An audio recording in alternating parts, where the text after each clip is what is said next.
Paz y bien, hermanos.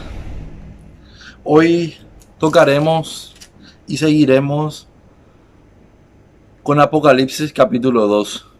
Quiero resaltar que acá en la Biblia va el título de las 7 mensajes a las iglesias. Quiero que entendamos profundamente esto. Cuando hablamos de 7, no solamente son 7 al azar, un número, mira, 7 cercano, vamos a elegir estas comunidades a quien escribirla. Pues existieron muchas cartas que el apóstol Juan, que el apóstol Pablo han escrito a diferentes comunidades. Pero estas son las que resalta simbólica y representativamente. En cada una de ellas, junto con el capítulo 3, estaremos viendo la situación de cada una de estas. Acá refiere el ángel de la iglesia de Efesos. La iglesia de Efesos era una de las iglesias más importantes en este sentido. Históricamente era una de las más llamativas. Inclusive San Pablo envió muchas cartas desde Efesos y la carta de Efesos también. Es importante resaltar que siempre comienza con una corrección amorosa y fraternal. Conozco sus obras, tus dificultades y tus perseverancias. Sé que puedes tolerar los malos que pusiste a prueba y los llama a sí mismo apóstoles y la hallaste mentiroso. También la falta de constancia que han sufrido por nombre sin desanimarte. Pero tengo algo en contra tuya, y es que te has perdido en tu amor propio. Primero resalta características importantes, luego pasa la corrección. Es importante entender esto. El ángel de la iglesia, o sea, cuando la estructura de la iglesia estaba iniciando, existía la comunidad de Roma, que era alabada por todos, dice la escritura, el cual se iba estableciendo la iglesia. Es como una arquidiócesis. Esa arquidiócesis tenía otras diócesis y esas diócesis tenían otras pequeñas comunidades que se iban a incrementar. Algunas pequeñas comunidades se han convertido en centros religiosos importantes hoy en día y otras han prácticamente desaparecido, las que se encuentran acá o se han quedado en lugares históricos más que en sí mismos de culto. Y acá 7 estrellas en la mano caminando en medio de 7 candelebros. Cuando se refiere a 7, habla de perfección. Para el judío, para el hebreo, en el Antiguo Testamento 7 significa plenitud. Acá nos revela también que la iglesia en su principio fue plena, pero habla también de las cosas malas que hubieron dentro de los miembros.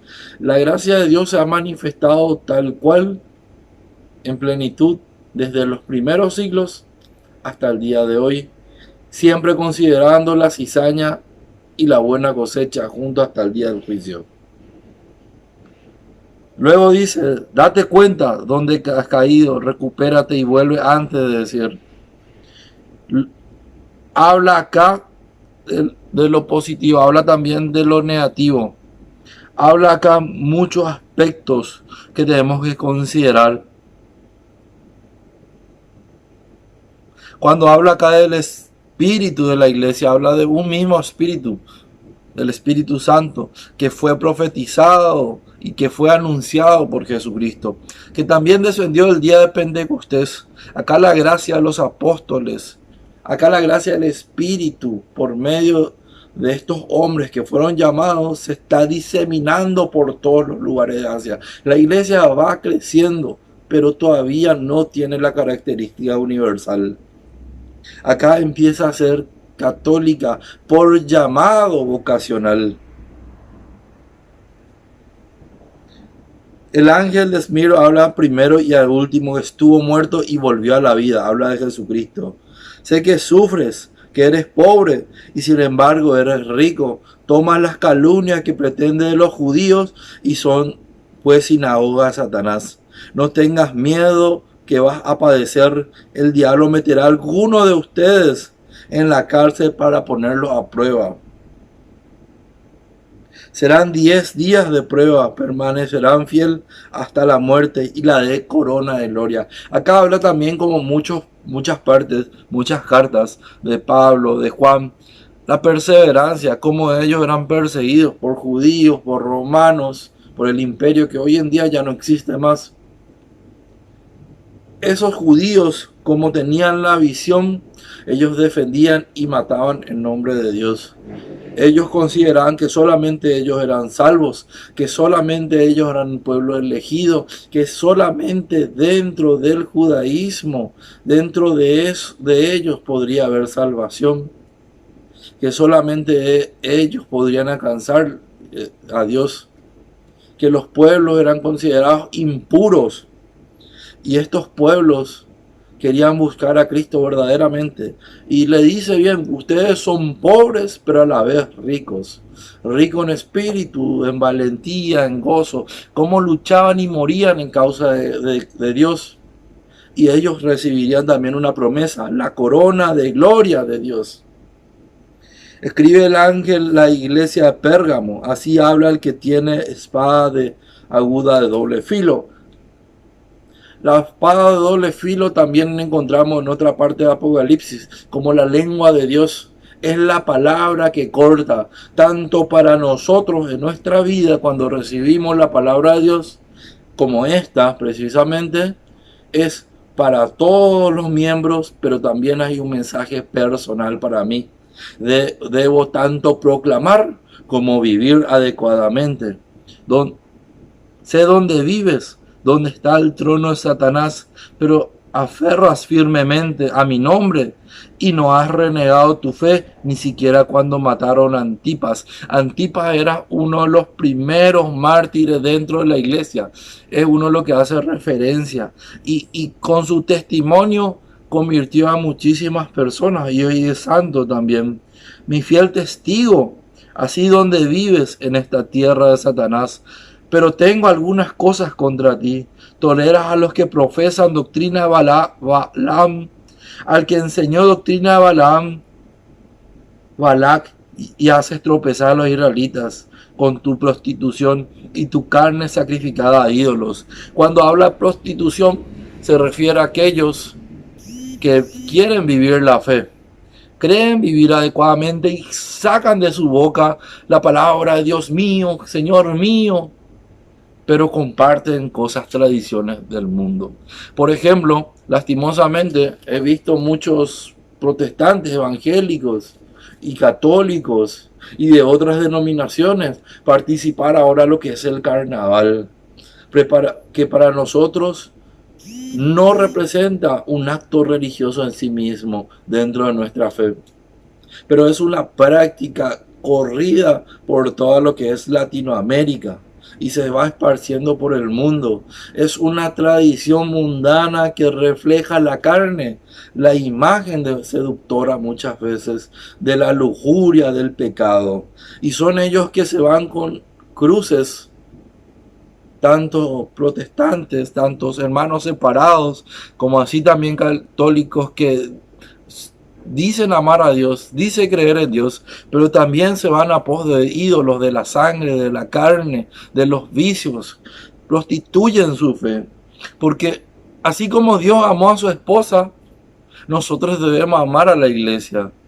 Tenemos que ser como hijos, no podemos ir a otras madres, otros padres. Tenemos un solo Padre, un Padre de la iglesia. Y es más, Dios nos ha concebido una multitud de padres. Y también nos ha concedido una madre, la iglesia, y también una madre, la Virgen María. No para que nos prostituyamos, no para que nos vayamos con los vicios, con el dinero, paganicemos nuestra fe. Y de nuevo repite, al que tenga oídos, oiga este mensaje del Espíritu de la iglesia. El vencedor dará maná misericordioso y hará también una piedra blanca con un nombre nuevo grabado en ella, el que conoce, el que lo recibe. La piedra blanca representa el fundamento mismo de la iglesia, como en esa iglesia primitiva, esa iglesia que iba creciendo, se va convirtiendo y va restableciendo plenitud pureza, se va limpiando con la sangre de Cristo, con la Eucaristía, con el rostro vibrante y majestuoso de la misericordia de Dios. Escribe el ángel a la iglesia de Tahití, mira, así habla el Hijo de Dios, cuyos ojos son como llama de fuego, cuyos pies parecen brillantes como el bronce. Conozco su proceder, tu amor, tu fe, tu servicio, tu perseverancia, tus últimas obras más numerosas que las primeras. Pero tengo contra ti actuar a tu Jezabel, esa mujer que llamaba a ti misma profetisa, que enseñó a servir dolores y hace descarriar, pues prostituye y come carne sacrificada a los ídolos. Como vamos a encontrar en Segunda de Reyes, esta mujer, Jezabel, Primera de Reyes, capítulo 19. Quiero que entendamos que esto representa también una imagen más que en sí misma una mujer. Representa la prostitución, a las adivinanzas, a la hechicería, a todas estas cosas, esta brujería. En muchos países se llama magia blanca o de repente curanterismo o santería, que representan imágenes de Dios mismo, pero mezclan con cosas paganas, con brujería, con hechicería, con predicciones del futuro. Esas son las personas que tienen muchas veces a Dios, participan de la Eucaristía, todos creen en Dios, alaban a Dios con corazón firme, pero cuando no consiguen lo que quieren de Dios, empiezan a recurrir a magia, ataduras, a maldiciones, se empiezan a descarriar. Acá de nuevo, primero alaba a las personas y luego le da la corrección de lo que no está de acuerdo el apóstol, lo que ve a través de su visión con el don de Dios. Y luego dice más adelante, a no ser que se arrepientan de sus maldades, sus hijos heriré de muerte. Así entenderán las iglesias que yo soy el que escudriña el corazón y la mente, donde a cada uno según su obra. Sabemos que el que escudriña, en Samuel dice, Dios no ve como el hombre que ve la apariencia. Dios ve el corazón del hombre. Y muchos pasajes también dicen que el Espíritu Santo escudriña las entrañas del Señor, los misterios y por supuesto nuestras propias vidas. Como decía anteriormente, la espada, la lengua de doble filo, que tanto para cortar, dividir, separar lo bueno y de lo malo, como también para corregirnos y juzgar nuestras propias vidas. Ahora escuchen la de Tiberia, que no comparten esa doctrina. No os lo heriré a ustedes que no han conocido el misterio, como ellos dicen, son misterios de Satanás, pero manténganse hasta que yo venga. Acá, por ejemplo, habla de los que por A o B motivo no conocen la palabra de Dios. Ellos no serán juzgados con esta palabra de Dios. Pero yo, Señor, que Él conoce y Él escucha, Él sabe que conozco esta palabra. Y ustedes que la leen, la practican o buscan entenderla, ustedes serán juzgados a través de esta palabra. Porque el misterio, la revelación de Dios por medio de su Santa Iglesia se ha manifestado a ustedes. Y han conocido la verdad y serán juzgados por esta verdad. Pero estos que no conocen la misericordia de Dios y su actuar en plenitud no serán juzgados, mas sí por una conciencia natural. Porque Dios, aún al que no conoce la palabra de Dios, las escrituras, se manifiesta a través de su conciencia, porque todo ser es creado por inspiración, por soplo de vida de Dios. Y al que venza, se mantenga en mis caminos hasta el fin, le daré poder sobre las naciones, regirá una vara de hierro, y a los que quebrará como vasos de barro, serán como yo, que reciba a mi Padre este poder y le daré las estrellas de la mañana.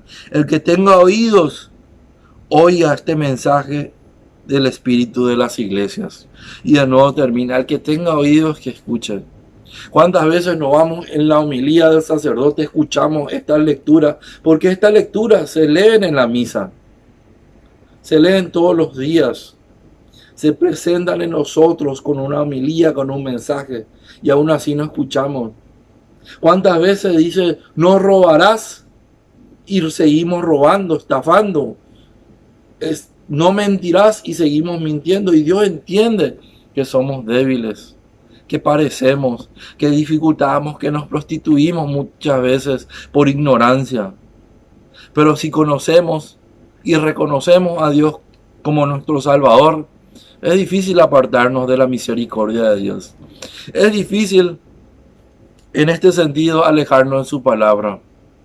Falta mucho mensaje de Dios. Hay muchas lecturas que vamos a ir compartiendo en este itinerario de Apocalipsis. Quiero ante todo, hermanos, que no se queden con escuchar o leer. Practiquen, vivan. Este mensaje no es para aquel mi vecino, o aquella hermanita que chismosa, o aquel fulano que habla todo de balde, o que dice tonterías, o que es agresivo, o que es malo. La palabra del Señor hoy me habla a mí. Tengo que entender esto. Espada de doble filo. Cuando la espada va cayendo, va apuntando al contrario, pero al mismo tiempo el otro filo va apuntando hacia mí, me va juzgando. Así el que habla de la palabra de Dios, pero no la vive, tiene un peso demasiado grande. Que la palabra, el conocimiento, el amor, los dones de Dios. Quien tiene dones y vive atacando al hermano, al prójimo, ¿de qué te sirve tus dones, hermano mío? ¿De qué te sirve hablar en lenguas, tener muchas gracias, sanar, curar, tener visiones? Si no vivís la palabra, el amor de Dios se convierte en una espada de doble filo que quema hasta los huesos, que lastima profundamente nuestro ser y no nos permite encontrarnos con el Señor en profundidad. Es como una conexión que se siente interrumpida por muchas señales. El vicio, la lujuria, el escándalo, el chisme, la apatía, el rencor, los malos sentimientos que hacen tanta interferencia que ya no escuchamos la palabra de Dios. Sabemos que Dios habla, sabemos que hay un mensaje en nuestras vidas, pero no prestamos atención, hermano. No vivimos adecuadamente. Por esto tenemos que comprender, por eso debemos de buscar el amor de Dios. Bendiciones a cada uno.